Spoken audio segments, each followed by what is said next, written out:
What if a book could kill? Not metaphorically, literally. In 1966, prosecutors argued that a 200-year-old novel inspired two lovers to torture and murder 5 children. The book, Justine, by the Marquis de Sade.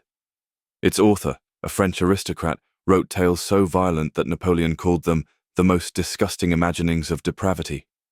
But was Sade a philosopher exploring humanity's darkest corners, or a monster whose words became a blueprint for evil? And why does his shadow still loom over debates about art, morality, and free speech today? This is not just a story about an 18th-century libertine. It's about the power of ideas to corrupt, to challenge, and to force us to ask, where does philosophy end and darkness begin? The Marquis de Sade is more than a historical figure. He's a battleground. To some, he's a visionary who exposed the hypocrisy of morality. To others, a sadist whose writings drive students to madness and death. His name birthed the term sadism, defined as deriving pleasure from others' pain. But what happens when philosophical exploration becomes a manifesto for brutality? And how do we reconcile artistic freedom with real-world harm? Modern culture is obsessed with this question. From violent video games to true crime podcasts, we're both fascinated and terrified by darkness. Sade's legacy forces us to confront a chilling truth. Can words alone corrupt? The Moors murderers thought so.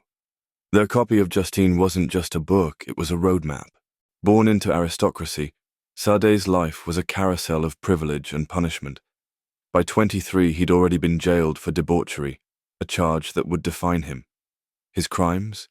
Whippings, orgies, and allegations of poisoning prostitutes. But historians debate. Were these acts real, or exaggerated to silence a radical thinker? Locked away for 32 years, Sade turned imprisonment into inspiration. His novels, The 120 Days of Sodom, Philosophy in the Bedroom, were written in jail, blending pornographic scenes with critiques of religion and power. He called society a perpetual exchange of lies. But was this philosophy or justification for his appetites?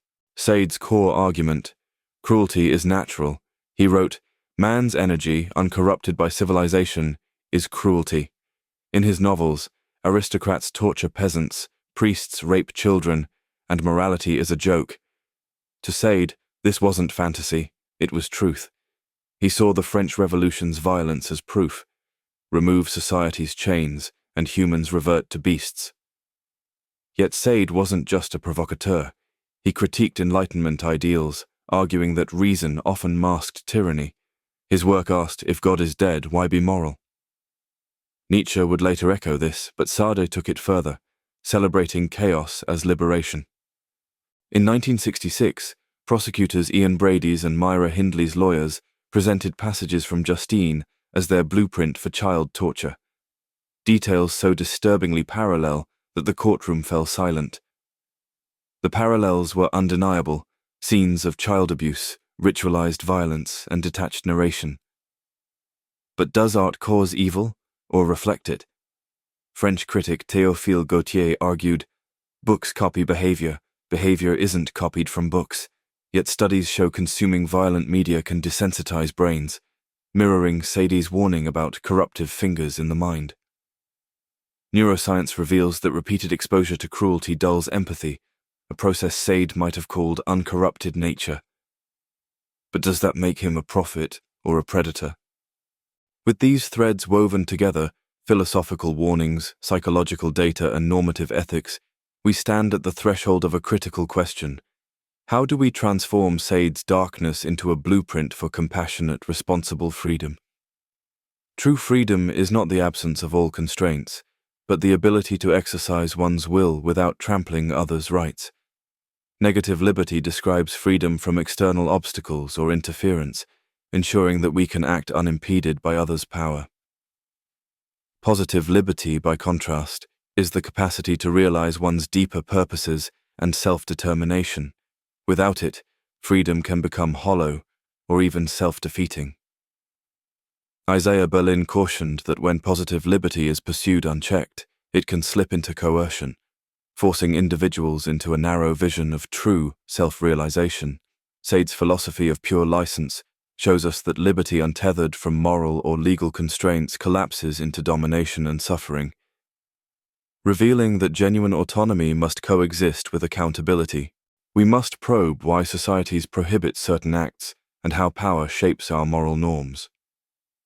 Social contract theory holds that individuals consent, explicitly or tacitly, to basic rules that secure mutual protection and rights.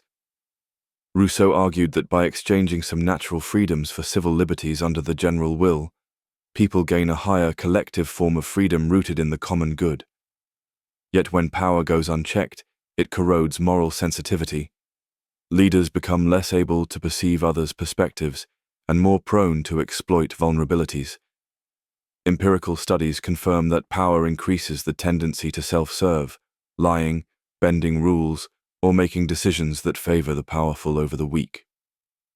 Even overt systems of accountability sometimes fail, reminding us that no institution is immune to the corrosive force of power without continuous civic vigilance. The antidote to both unbridled license and corrupting power is sustained ethical self-examination. Empathy, the ability to vicariously share another's feelings, serves as a core brake on exploitation. Neuroscience traces empathy to mirror neuron systems that activate when we observe others' actions or emotions, allowing us to feel their joy or pain as our own. Research on animal models even shows that rats, when empathically attuned to cage mates, will work to free them, demonstrating that empathy has deep evolutionary roots.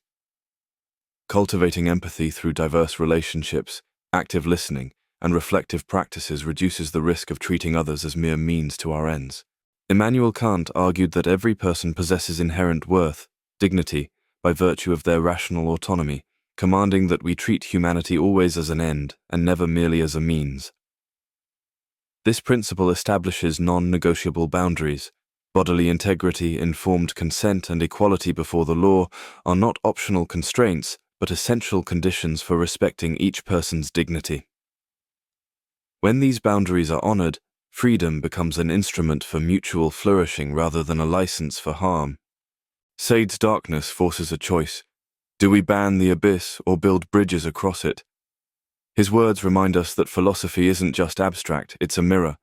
What we see there, monster or truth-teller, says more about us than him.